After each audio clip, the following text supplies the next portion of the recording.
Assalamualaikum warahmatullahi wabarakatuh. Alhamdulillah wa syukrulillahi wassalatu wassalamu ala rasulillah wa ala alihi wa ashabihi wa mawala amma ba'd. Teman-teman, sahabat-sahabat, mudah-mudahan kita dalam keadaan sehat walafiat dan kita senantiasa dalam lindungan Allah subhanahu wa ta'ala. Teman-teman, kali ini kita akan melanjutkan konten video reaksi bacaan tilawah Al-Quran. Kali ini sangat menarik. Aldi Thohir yang akan membacakan melantunkan ayat suci Al-Quran, dan ini permintaan dari kawan, dari subscriber untuk membuat reaksi kepada Aldi Thohir yang membaca Al-Quran, yang saya kira Aldi Thohir cukup masyhur sekarang ya, dengan macam-macam hal ya, kontroversialnya dan hal-hal yang lain yang berbau gimmick begitu ya. Saya juga nggak mengerti. Langsung saja bagaimana kita saksikan, kita dengarkan Aldi Thohir membaca Al-Quran, tilawah Al-Quran. Ini cukup menarik, yang kemudian kita nanti akan sama-sama memberikan reaksi yang positif, yang membangun, yang memberikan kita pelajaran, dan kita banyak paham, dan kita juga sama-sama belajar dari tayangan-tayangan dari bacaan-bacaan Al-Quran. Langsung saja, ini saya buka YouTube ya, YouTube-nya. Di sini ada channel Aldi Thohir TV. Kita buka videonya. Ada dia ngaji. Saya udah pernah dengar juga sedikit. Nah, di surah Al-Qasas ayat 51 sampai 59.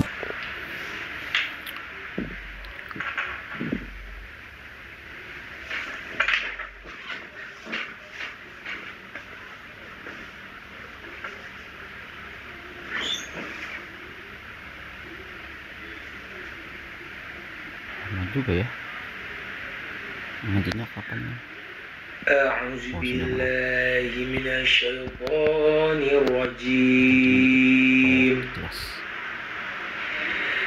Bismillahirrahmanirrahim.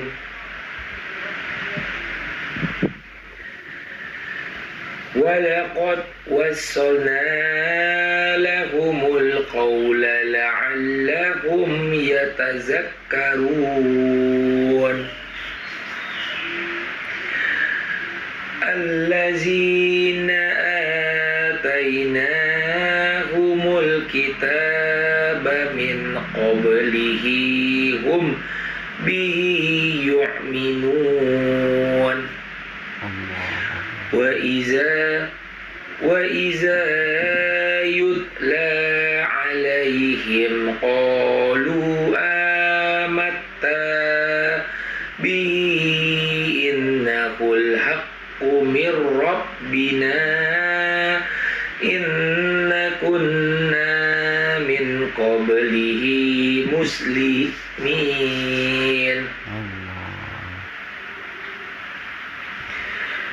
Ulaika yu'tauna ajrahum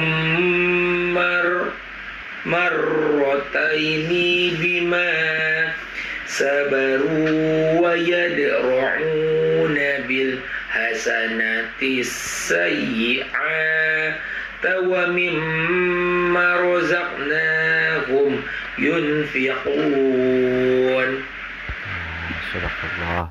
Ini saja sampai ayat 54. Ini saya cek ya, untuk jadi pembelajaran kita, jadi bahan reaksi kita pada video kali ini ya.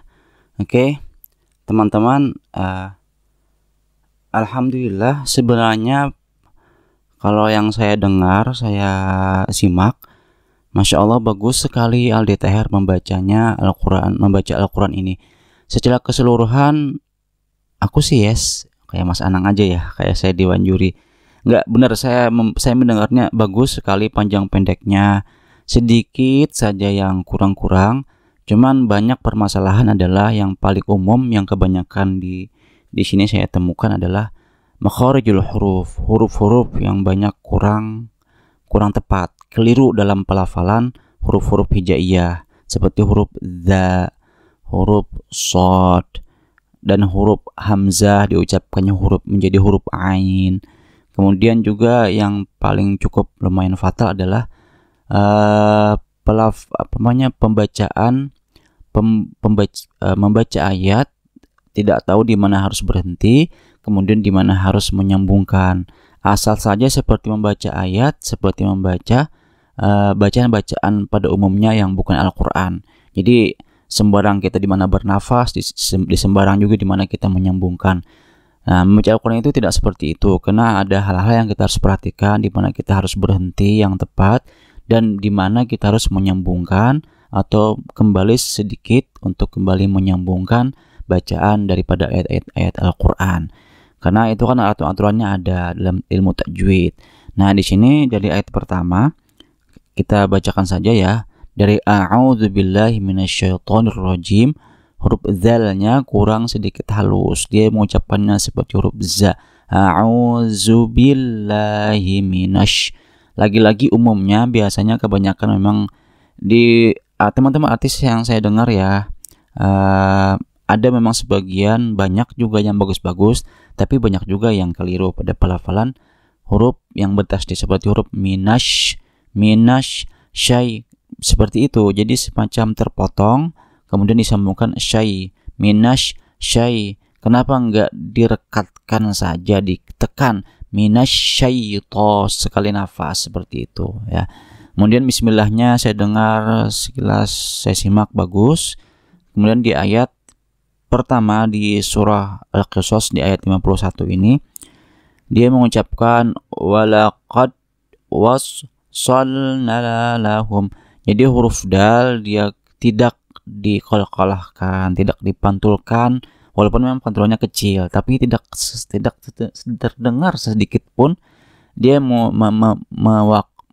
mengkolkolahkan huruf dal. Harusnya walaqad wassalna gitu ya, lahumul. Nah, kebanyakannya dia mengucapkan, melafalkan ayat ini dengan mengambil nafas sesekali di pertengahan dan menyambungkan. Harusnya kalau tidak tahan nafas berhenti, kemudian seperti inilah. Kita bernafas dulu, tahan di sini, kemudian membacakan ayat Al-Qur'an. Walaqad wassalna lahumul qaul. Nah, sampai situ saja mungkin kita bisa bertahan nafasnya. Di mana menyambungkan, kita sedikit kembali. Wassalna lahumul qawla la'allahum yatadzakkarun. Seperti itu. Ya, lebih baik lagi kalau kita satu ayat ini full tanpa ada berhenti mengambil nafas tiba-tiba atau mencuri nafas, itu lebih baik. Kemudian di huruf za juga dia seperti mengucapkan huruf zai, yatadzakkarun. Harusnya itu huruf za, yatadzakkarun, begitu ya. Di ayat berikutnya juga seperti itu, huruf zal lagi-lagi diucapkan, dilafalkan seperti huruf zai, allazi, begitu ya. Nah, juga di yang paling kentara banget di akhir di ayat 52 di surah Al-Qasas ini, dia mengucapkan yu'minun. Harusnya ikut huruf hamzah, menembak huruf hamzah. Jadi bukan dan ini memang banyak sekali saya temukan teman-teman saya sendiri, kadang-kadang juga anak didik saya di ketika Al-Quran itu melafalkan hamzah ini, entah dia ngebayangnya ini hamzah seperti huruf ain. Memang ada sih sedikit bentuknya hamzah itu kan atasnya seperti huruf ain kecil di atas ya, tapi itu huruf hamzah bukan huruf ain. Jadi bedakan antara hamzah dengan ain. Nah, di sini dia sedikit seperti masuk ke huruf ain. Bihi min qablihi hum. Nah, juga dihukum ikhfa syafawi, mimati bertemu ba, dia kurang panjang, bahkan tidak terdengar panjang, berhenti malah di sini. Hum bihi, harusnya hum bihi minun, hamzahnya harus jelas karena ini huruf izhar, harus jelas. Begitu juga ya. Dan juga di ayat berikutnya wa iza juga seperti itu ya. Jadi memang permasalahannya lebih banyak pada pelafalan huruf. Ada sebagian yang kurang tepat dilafalkan, kelebihan pergeseran huruf, sifat-sifatnya akhirnya tidak nyaman didengar juga tidak tepat, akhirnya nanti pergeseran makna juga akan terjadi. Kemudian juga pernafasan yang sering, yang banyak sekali didengar dari pelafalan al-tahir ini. Nah, itu cukup bermasalah, itu harusnya diatur gitu ya. Jadi kita melafalkan Al-Quran, sebelum kita memulai mengaji, kita atur nafas, kemudian kita bernafas sebaik-baiknya, kita tahan di sini. A'udzu billahi minasyaitonir rajim. Nah, seperti itu. Jadi tidak ada akhirnya nanti terjebak kehabisan nafas di tengah-tengah, berhenti mengambil nafas dengan sengaja kemudian menyambung, karena itu salah. Jadi atur nafas dulu sebelum mengaji. Kalau memang tidak tahan, berhenti, kemudian cari kata-kata sebelumnya yang tepat untuk bisa kita menyambungkan kembali bacaan. Seperti itu ya. Saya contohkan seperti ini. Ini kan di ayat 53 ini panjang ya. Jadi saya contohkan di tengah. Saya juga mungkin kayaknya tidak bisa sampai akhir ayat 53 ini. Jadi saya bacakan sedikit di mana saya harus berhenti dan di mana saya harus menyambungkan untuk membaca Al-Quran lagi. Wa idza la alaihim qalu amanna bihi innahul haqq. Nah, di sini saya berhenti karena saya merasa tidak sanggup untuk sampai akhir. Kembali lagi saya harus, karena di sini tidak ada tempat pemberhentian atau tidak ada tanda wakaf, maka saya harus kembali ke kata-kata sebelumnya sampai haqq berhenti, maka saya bisa menyambungkan kembali sedikit dari innahul haqqu mir rabbina inna kunna min qablihi muslimin. Nah, seperti itu ya. Atau lebih jelasnya saya baca seperti ini. Wa idza yutla alaihim qalu amanna bihi innahul haqq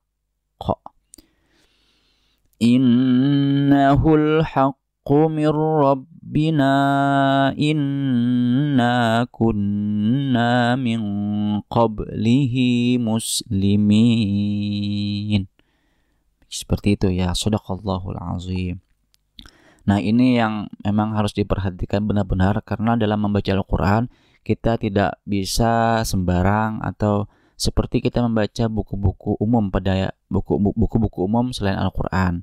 Nah, Al-Quran ini ada aturan-aturannya yang harus kita tepati, yang harus kita perhatikan. Di antaranya adalah ilmu tajwid, harus belajar bagus-bagus. Maka lebih bagusnya kalau kita membacakan ayat suci Al-Quran kemudian kita share di media sosial, semisal di YouTube atau di Facebook, dimanapun kita membaca Al-Quran, kita share di media sosial. Lebih bagusnya harus yakinkan dulu bacaan kita bagus, kemudian layak itu untuk diperdengarkan kepada orang lain. Karena orang lain yang mendengar ini sedikit mungkin pasti akan mengambil sebagai ini contoh atau sebagai tauladan. Jadi kalau misalnya yang kita dengarkan salah, bacaan-bacaan yang keliru, yang salah, takutnya yang mendengar ini yang orang-orang yang tidak mengerti seperti seolah seperti ini benarnya. Apalagi seorang public figure seperti Aldi Tahir kurang layak sebenarnya untuk memperdengarkan orang, mempertontonkan orang bacaan Al-Quran yang memang sebenarnya banyak kekeliruan dan kekurangan. Jadi mending belajar tajwid dulu, kemudian tahsin dulu sama seorang guru sampai bagus, dikiranya dari guru itu sudah layak dan bacaan sudah bagus, barulah kita bisa share ke media sosial untuk memperdengarkan dan menontonkan orang untuk membaca Al-Quran. Jadi orang mendengarnya pun nyaman, kemudian juga orang akan mengikutinya dengan sesuai dengan yang benar-benarnya. Seperti itu yang harus diharapkan ya. Jadi inilah yang kira-kira yang bisa kita harapkan, dan kita benar-benar memperhatikan Al-Quran dengan sebaik-baiknya. Kenapa? Karena Al-Quran adalah kalam Allah, kitabnya Allah, kitabnya para muslimin, yang dengan Al-Quran ini pun kita insya Allah akan mendapatkan syafaat nanti di hari akhirat yang akan membawa kita nanti masuk surga, dan kita akan bersama Nabi besar Muhammad SAW. Oke, mungkin ini saja yang menjadi perhatian kita dan perhatian saya pada khususnya pada video ini. Terima kasih teman-teman atas menonton video ini, dan kemungkinan mungkin ada yang kurang, silahkan tambahkan di video ini ya. Komentar saja di bawah, kritik atau saran silahkan. Like video ini dan share kepada teman-teman di media sosial agar lebih banyak, lebih luas orang-orang atau teman-teman yang menonton ya. Oke, subscribe. Syukran. Akhirul kalam. Assalamualaikum warahmatullahi wabarakatuh. Alhamdulillahirabbil alamin.